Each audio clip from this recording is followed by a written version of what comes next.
I attempted several times to go to the occupied territories in 2003, 2004. Both times was deported, thrown in jail at Tel Aviv airport, deported again. And I finally managed with the Gaza Freedom March last December, January.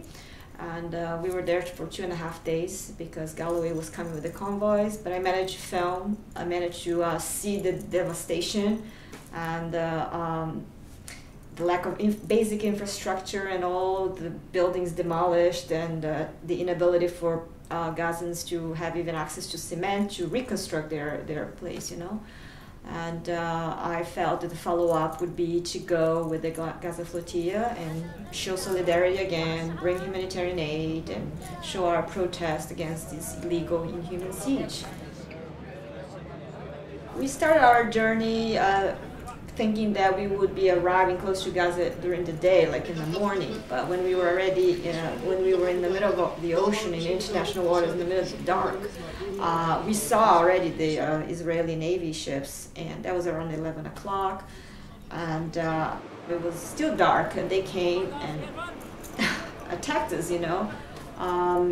We were shocked because we were in international waters, and basically they kidnapped us and took us to Israel by force. So this was like an absurd for us, you know. They were behaving worse than Somali pirates, you know.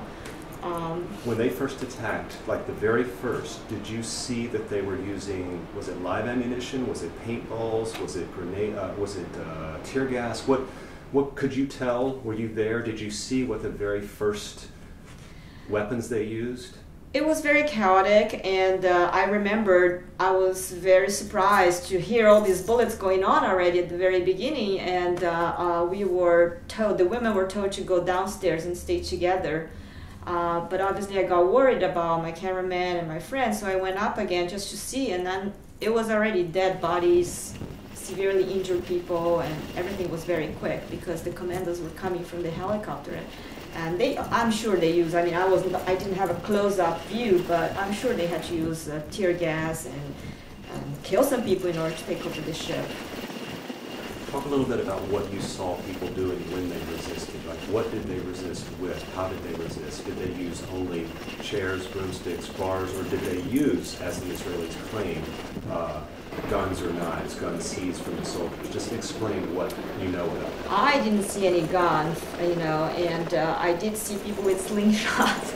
And it was just like David and Goliath, you know. It was almost pathetic to see like all the commanders coming and me, those slingshots there. And I did see people with some broomsticks, you know, and but again, it's just completely disproportionate, you know, and I'm sure people panicked. We were trained and brainwashed to be nonviolent, you know, but when the situation was so outrageous, I'm sure people grabbed whatever they could get hold of, but never at the level of the Israeli soldiers.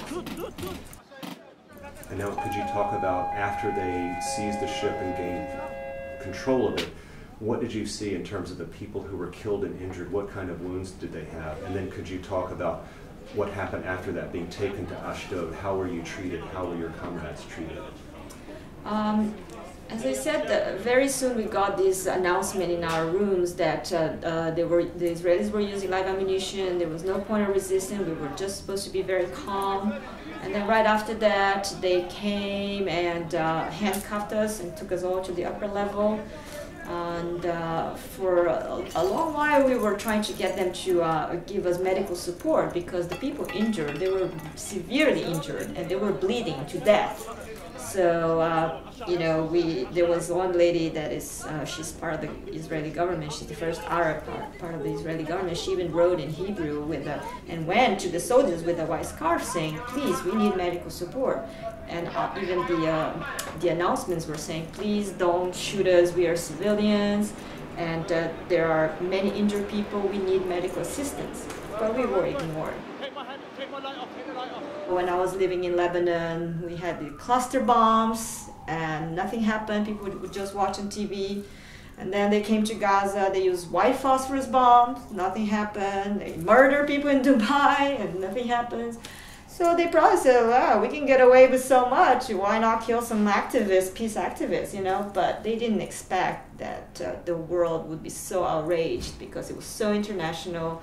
It was a humanitarian flotilla, and we did have this backup satellite that transmitted what happened on the ship. So that was something they didn't anticipate, and the consequences are tremendous for them. It's basically they're shooting themselves in the foot by creating this violent methodology. They could have done something totally non-violent, you know, and nothing would have happened, but they were obtuse. They were not intelligent to adopt this kind of violent methodology against us.